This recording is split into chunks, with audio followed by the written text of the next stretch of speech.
Here in 4.3, we start seeing about sand, silt, and clay. We start learning about porosity, which the size determines the characteristic of the soil. The bigger the pores, the easier oxygen and water go through it.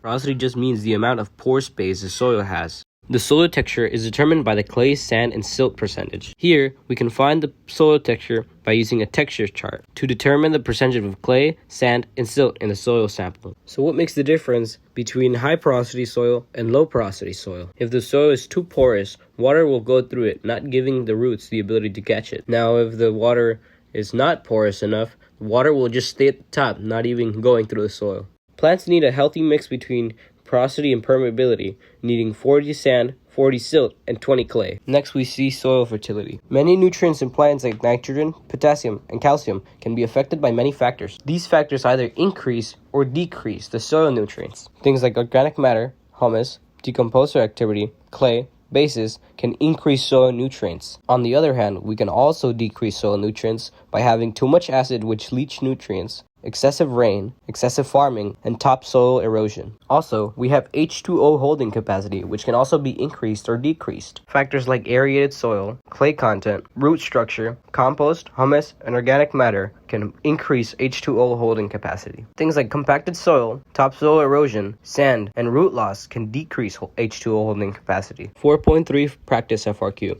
Identify and describe one test that can be conducted on a soil sample.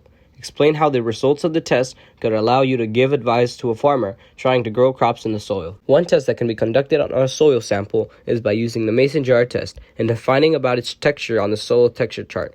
The results would allow me to explain to a farmer that his soil might need an increase in its pores and permeability or decrease, thus leaving his soil healthy and his crops too.